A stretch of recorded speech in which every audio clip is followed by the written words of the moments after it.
In 3, 2, 1. Humanity has journeyed through and oppressed a lot of diseases historically, starting from the Spanish flu to the third plague, HIV/AIDS, SARS. But, ladies and gentlemen, we must never forget cancer has been around millions of years before and millions of years to come, because it's such a complicated set of diseases. It's happening actually right now. Your body is fighting cancer every second. And if it's not for our immunology system, you would have been exploding with cancer. And it saddens us every day to see middle-aged adults showing up to the clinics with fatigue, with skin changes, with bulges and bumps, with clubbing, hand swelling, and a lot of cancer diseases of complicated stages. And so we thought to ourselves, what are some early indicators of cancer that could aid in the diagnosis? And we thought, wait, something we monitor ourselves each and every day. And so here is a cross-national data compilation of weight change and cancer risk and its implications for Vietnam's diagnostic strategies. Peter, take it away. So, good morning everyone. First of all, here's some background information. Next. Diagnosis cancer at an early stage. Next. Diagnosing cancer at an early stage is at the forefront of global cancer prevention and control strategies. Every diagnosis allows for less aggressive and less expensive treatment options, less reliance on advanced therapies with debilitating side effects like chemo or radiation, thus improving on survival rate and quality of life immensely. According to Cancer Rate Research UK and Office for National Statistics, almost all women with breast cancer survive the disease for 5 years or more if diagnosed at the earliest stage. This falls to around 3 in 10 women when breast cancer is diagnosed at the most advanced stages. This pattern is also observed more for bowel cancer and lung cancer, 2 other common cancer types. Moreover, early detection of cancer mitigate healthcare cost burdens. According to a study from the Kaiser Permanente Institute for Health Policy, this estimated national cost savings for the United States from early cancer detection is $26 billion per year. Next. Currently, cancer screening and detection utilizes various methods. These include blood tests, from analyzing abnormal cells counts to liquid biopsies detecting ctDNA and cfDNA. Biomarker tests identify specific genetic mutations like EGFR, KRAS to indicate cancer. Imagining diagnosis provide visual assessments. Tissue analysis, primarily from biopsies, samples, offer the definitive microscopic confirmation. Additionally, endoscopes allow direct internal visualization and sample collection. These methods form core of current diagnosis pathways. Next. Despite advances in cancer diagnosis, many methods will remain invasive, expensive, or inaccessible, especially in developing countries. Some only detect cancer at later stages or give inaccurate results, leading to misdiagnosis. Lack of public awareness also delays early detection. Therefore, there's an urgent need for simpler, earlier, and more accessible indicators to identify cancer in its early stages. Next. Unexplained drastic weight change, whether loss or gain, has been associated with cancer. Numerous studies in developed countries have shown a clear link between unintentional weight change and cancer presence or risk. However, this correlation has received little attention in Vietnamese medical research and is not yet integrated into diagnosis protocols. Given Vietnam's unique dietary habit and consumers' behaviors, weight change may also serve as an important indicator of cancer risk. Increasing awareness for this sign could significantly improve early detection efforts in the country. Next. The purpose of this research is to synthesize available evidence from large-scale studies so as to not only confirm our hypothesis that there is a connection between weight fluctuations and cancer risk, but to also analyze deeper into quantifying the risk level corresponding to different magnitudes of weight change.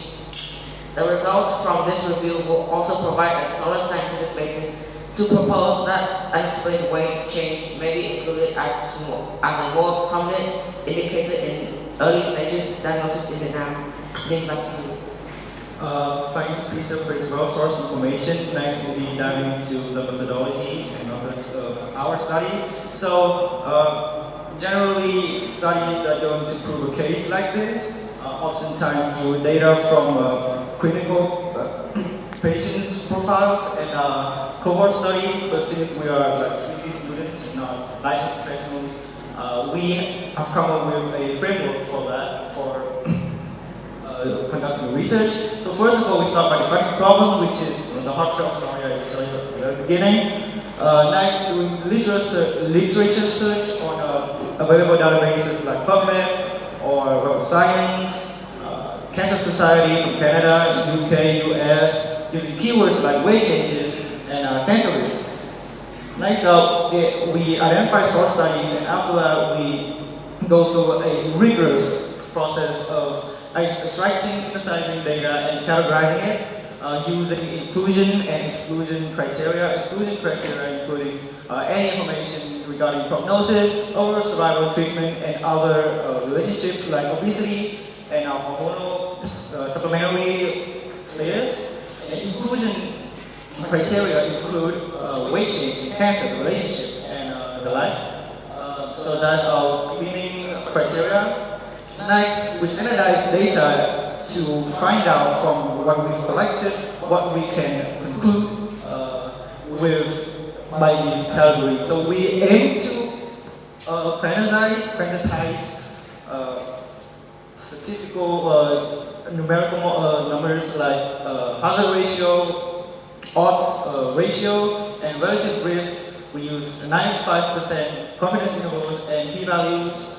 We sort it by key adjustments in statistical models and sample size. So then actually standardize it into three main findings like critical temporal relationship, overall cancer association, our primary finding, and secondary finding is site-specific cancers and interpretation.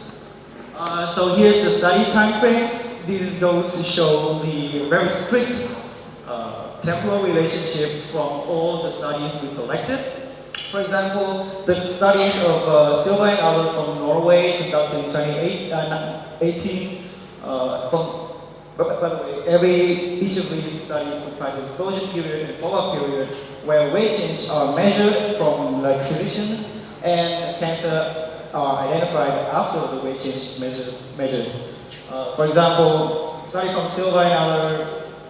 Exposure period was between two questionnaires, Q1 and Q2, administered 5 to 8 years apart, and follow-up period is after the second questionnaire, Q2, until cancer diagnosis or December 2014. So the significance of this finding is that we are trying to pinpoint the weight change as a diagnostic signal for cancer, because as you know, cancer treatment or cancer remission processes. So here's our primary finding regarding weight change and overall cancer association. These evidence would directly support our hypotheses. So looking at the table, it is evident that there is some sort of association between weight change categories and cancer risk, incidence cancer. For example, the Norwegian study indicate that there is a hazard ratio of 1.14 of moderate weight gain, 5 to 10 kilograms, with overall obesity-related cancer. And by the way, this seems a little messy. I will take you through it with this sort of statistics 101 for my beginners. So we got population size, sample size, cancer type, weight and category, and hazard ratio, relative risk, and overall odds risk, which is quantize the relation of weight and category with incidence cancer. So above 1, hazard ratio, for example, indicates a risk effect, and lower than 1 indicates a protective effect, and 1 just means little to no differences. And the 95% confidence interval is the sort of the variation of the hazard ratio, the interval within which we define and determine our hazard ratio. Next, the p-value, or it indicates significance. So p-value is calculated very methodically and complicatedly using statistical data like outcomes and these. For example, p-value equal 0.005. It means that if the null hypothesis is true, if there is zero connection between weight change and cancer, then there is a 5 in 1,000 chance that an effect like this is observed, which is very small, which in basic words this means that a small p-value is a scientific way of telling the audience that this is very reliable. Trust. Key adjustment in statistical model is how we deal with the sample size. We categorize by age, health status, lifestyle, smoking and non-smoking status, and here as you can see, there's a strong correlation between weight change and cancer. Specifically, gaining is usually indicative of a risk effect, and weight loss probably protective effect. Next. And these